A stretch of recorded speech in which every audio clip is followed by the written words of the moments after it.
अगर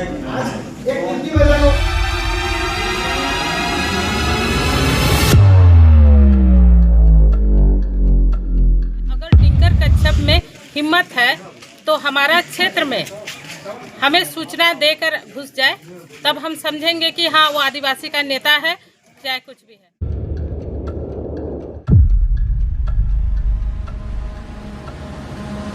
जो बच्चों को आज पढ़ना लिखना चाहिए उन लोगों को वो गुंडा बना रहा है। ठीक है, खुद भी गुंडा है और खुद गुंडा बना रहा है।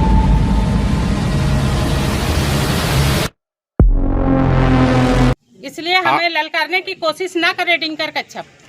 और आज वो अगर इतना बड़ा आदिवासी का ये है, ठीक है, तो क्यों नहीं आया पिछले बैठक में? और आज का बैठक खुद वही लोग रखा और आज के बैठक में कोई नहीं आया। जमशेदपुर प्रखंड के मध्य गदरा पंचायत भवन में शनिवार को जमीन विवाद को लेकर दोबारा बुलाई गई ग्राम सभा भी बेनतीजा रही। बैठक में एक पक्ष उपस्थित रहा, जबकि विवाद में शामिल दूसरे पक्ष यानी मृतक विनोद हेम्ब्रम के परिजन अनुपस्थित रहे। इससे ग्रामीणों में नाराजगी देखी गई। जमशेदपुर प्रखंड के मध्य गदरा पंचायत भवन में शनिवार को जमीन विवाद को लेकर एक अहम ग्राम सभा आयोजित की गई। ये बैठक 20 जुलाई को हुई पहली ग्राम सभा के बाद रखी गई थी, जिसमें कोई निर्णय नहीं हो पाने के कारण 27 जुलाई को दोबारा बैठक तय की गई थी। बैठक की अध्यक्षता पंचायत के मुखिया हेमंत खालको ने की, जबकि मौके पर मुखिया सुनीता नाग, जिला परिषद सदस्य कुसुम पूर्ति, झामुमो नेता दुबराज नाग, महेंद्र मुर्मू, संजय मालाकार समेत कई स्थानीय ग्रामीण उपस्थित रहे। इस ग्राम सभा में जहां जमीन खरीदने वाले पक्ष ने दस्तावेज के साथ भाग लिया, वहीं मृतक विनोद हेम्ब्रम के परिजन, जो जमीन को अपनी बता रहे हैं, बैठक में शामिल नहीं हुए। इतना ही नहीं, ग्राम प्रधान, माझी बाबा, पुटसी माझी और तोरोप परगाना जैसे पारंपरिक पंचायत प्रतिनिधि भी इस बैठक से अनुपस्थित रहे। इनकी गैर मौजूदगी पर ग्रामीणों ने नाराजगी जताई। मुखिया सुनीता नाग ने इस दौरान बिरसा सेना के केंद्रीय अध्यक्ष दिनकर कश्यप पर गंभीर आरोप लगाते हुए कहा कि वे आदिवासी समाज को बांटने का प्रयास कर रहे हैं। उन्होंने कहा कि दिनकर कश्यप अगर सही हैं तो अपने जमीन के कागजात सार्वजनिक करें, ताकि सच्चाई सामने आ सके। वहीं झामुमो नेता दुबराज नाग ने सोशल मीडिया पर पंचायत प्रतिनिधियों के खिलाफ फैलाए जा रहे कथित अफवाहों पर नाराजगी जताते हुए कहा कि जो लोग प्रतिनिधियों को बदनाम करने की कोशिश कर रहे हैं, उन्हीं के द्वारा जमीन की बिक्री की गई थी।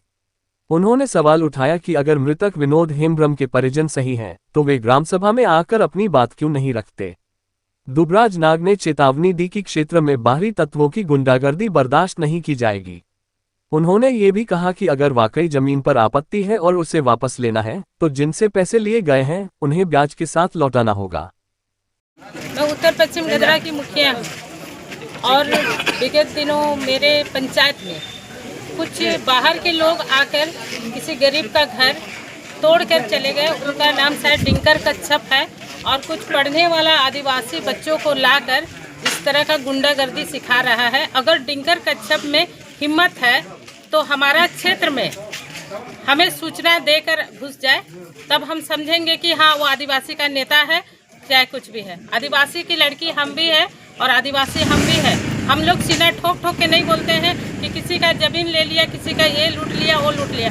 अगर डिंकर कच्छप में थोड़ा भी ये है तो क्यों इस तरह का काम नहीं करता है वो कि समाज में, अपना समाज में किसी को हेल्प करने का काम करे, किसी का बच्चा को पढ़ा दे। जो बच्चों को आज पढ़ना लिखना चाहिए उन लोगों को वो गुंडा बना रहा है।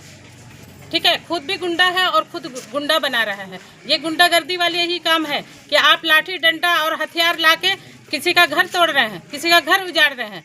क्या ये सही है? ये जनता और हमें सोशल मीडिया में बदनाम किया जा रहा है कि मैं एक आदिवासी होकर आदिवासी विरोधी हूँ। हाँ, जिस टाइम का खतियान मैं दिखाऊंगी अपने पिताजी का, ठीक है, बारीगोड़ा से लेके सरजमदा से लेके परशुड़ी तक का खतियान मैं दिखाने के लिए तैयार हूँ। और ये डिंकर कच्छप दिखा दे अपना खतियान। ठीक है, जब ये टाटा कंपनी भी नहीं बसा था तब के खतियान है हमारे पास, तब के पूर्वज है हमारे पास। ठीक है, इसलिए हमें ललकारने की कोशिश ना करे डिंकर कच्छप। और आज वो अगर इतना बड़ा आदिवासी का ये है, ठीक है, तो क्यों नहीं आया पिछले बैठक में? और आज का बैठक खुद वही लोग रखा और आज के बैठक में कोई नहीं आया।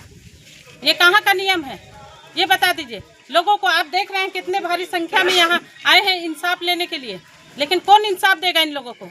ये लोग माचिस मार देते हैं समाज में, उसके बाद बुझाने का काम कौन करेगा? हाँ, सब आता है, बैठक रख देगा, बैठक के बाद किसी को नहीं आना है। और क्या पूछना है बोलिए? कोई निर्णय नहीं है, क्योंकि वो लोग भगौड़ा सामने आए तब ना निर्णय लेंगे। आप बैठक पे बैठक बुला रहे हैं, लोग बैठक पे आ रहे हैं, और यहाँ पे न माझी बाबा आया है और न ही यहाँ पे क्या कहते हैं ग्राम प्रधान, कोई भी आज नहीं आया। तो ऐसे में तो यहाँ पे ये लोग घर परेशान करने का काम कर रहे हैं। ये लोग घर बनाएंगे तब तो फिर वही होगा, तोड़ फोड़। ये लोग घर बनाएंगे तो फिर ऐसा डिंकर कच्छप जैसा आएगा और तोड़ के चला जाएगा। तो अभी हम लोग नहीं बनाएंगे। ये माझी बाबा और ये लोग का हम लोग फैसला का इंतजार कर रहे हैं। वो आके बैठे हम लोग के साथ और फैसला बताए कि हम लोग को करना क्या है। या जमीन जो खरीदा है उनका पैसा दे दे, क्योंकि लिखित है ना, अंगूठा लगा है, लिखित किया हुआ है, और ये सबको पैसा दे दे, या फिर अपना सोना का जमीन रख ले। वो हमें जमीन नहीं चाहिए, हमें पैसा चाहिए। कब तक इस तरह हानि हुआ है, हानि चाहिए। 7 बार बुला चुकी हूँ, 7 बार बुला चुकी हूँ मैं, 7 बार बुला चुकी हूँ पंचायत में। ठीक है, वो बोले कि राहड़गोड़ा का पंचायत है, राहड़गोड़ा के मुखिया भी बुलाए। ये लोग कभी बैठक में नहीं आते हैं, सिर्फ तोड़ने का काम करते हैं। कितना दिन का समय दे रहे हैं लोगों को? हम 7 बार बुलाए हैं। आप कितना दिन का समय दे रहे हैं? इस समय देखिए, अगले बैठक तक का समय दे रहे हैं। अगर वो लोग आके अच्छा से निर्णय दे देता है तो ठीक है, नहीं तो हम लोग बनाएंगे, क्योंकि पैसा लगाए हैं, हम लोग बनाएंगे वहाँ पे। प्रथम पक्ष के लोग जो थे विनोद हेम्ब्रम के परिवार के लोग नहीं आए और न ही उनका कोई प्रतिनिधि आया, जिसकी वजह से आज बैठक नहीं हो पाया। लेकिन क्योंकि राहड़गोड़ा और बारीगोड़ा दोनों ही पंचायत के लोग यहाँ उपस्थित थे, उनके बीच में ही विचार विमर्श हुआ।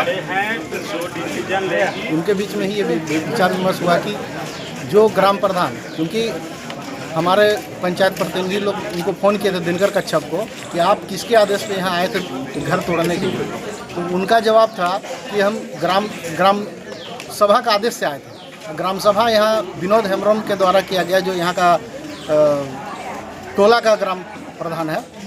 तो अब ग्राम प्रधान को भी नोटिस किया जाएगा, क्योंकि वो ग्राम प्रधान संथाल समाज से हैं, वो सर्व समाज के ग्राम प्रधान नहीं है। सर्व समाज जिसको यहाँ रेवन्यू विलेज के हिसाब से जो ग्राम प्रधान है, वो वर्तमान में सुखलाल हेम्ब्रम जी हैं। उनके तरफ से किसी तरह का कोई लिखित आदेश या कुछ नहीं है। तो ये तो सरासर गुंडागर्दी है। अगर गुंडागर्दी का जवाब अगर प्रशासन नहीं एक्शन लेगा तो आने वाले दिनों में ये भयानक रूप ले सकता है, क्योंकि ऐसा नहीं होना चाहिए। क्योंकि विधि व्यवस्था किसी भी पंचायत के लिए या किसी भी गांव के लिए बहुत ज़रूरी है। ये लोग विधि व्यवस्था को अपना हाथ में ले रहा। पिछला बैठक में भी ये लोग बोला, विनोद हेम्ब्रम के परिवार वाले, उनके पुत्र बोले कि नहीं, हम लोग ग्राम सभा जो बोलेगा वही मानेंगे। हम लोग मुखिया और जिला परिषद हम लोग किसी को नहीं जानते हैं, हम लोग पंचायती राज व्यवस्था को मानते ही नहीं। उनका ये कहना था। तो वो लोग भी तो आज निर्णय लिया गया था कि आज के दिन में बैठक करें। उन लोग से पूछने के बाद ही आज निर्णय लिया गया था कि आज का बैठक जो है तय किया गया था कि 10 बजे हम लोग बैठेंगे, और बैठने के बाद में इसका निर्णय लिया जाएगा कि आप लोग पैसा लिए हैं या नहीं लिए हैं। अगर लिए हैं तो किस परिस्थिति में लिए हैं वो बताइए। तो आगे क्या रहेगा फिर? आगे हम लोग का कहना यही है कि जो भी 11 लोग जो जमीन लिए हैं उसमें से सिर्फ एक आदमी ही घर बनाया, और एक आदमी जो घर बनाया वो 2012 में लिया है। ऐसा नहीं है कि रातों रात घर खड़ा कर दिया। इतने दिनों तक इन्होंने क्यों ऑब्जेक्शन नहीं किया? कहीं ऑब्जेक्शन नहीं किया, किसी को लिखित नहीं दिया, ना ही वहाँ जाकर कुछ ऑब्जेक्शन किया। अचानक से इस तरह लोगों का एक भीड़ ला के घर को तोड़ना, ये तो सरासर गलत है। इनका कहना है जो घर बनाए हैं अभी वहाँ पे, उनके साथ साथ जो 10 लोग और लिए हैं, इनका कहना है कि जो हम लोग 2012 या 11 में पैसा दिए हैं, वो आज के हिसाब से जो भी हम लोग को बनता है बढ़ा के हम लोग को पैसा दे दिया जाए या फिर ज़मीन दे दिया जाए। क्योंकि बोलना चाहेंगे कि आज सोशल मीडिया के थ्रू दिनकर कच्छप और उनके लोगों के द्वारा हमारे बारीगोड़ा के मुखिया के साथ साथ राहड़गोड़ा के जो मुखिया हैं उनको, साथ ही जिला परिषद जी को बदनाम किया जा रहा है कि सरजमदा से लेकर बारीगोड़ा राहड़गोड़ा में इनके द्वारा ज़मीन का खरीद बिक्री हो रहा है।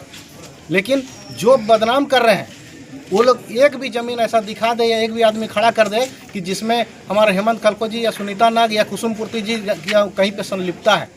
यहाँ लगभग सभी को पता है, और मैं कैमरा के सामने बोल रहा हूँ कि ज़मीन बारीगोड़ा में नमजन कोनगाड़ी और तीतू सेरेंज बेचा है। आज राहड़गोड़ा में भी हेमंता का जो एरिया है यहाँ भी नमजन ज़मीन बेच रहा है। अब वही आदमी उन लोग के साथ घर तोड़ने के लिए भी आया था जेसीपी लेके।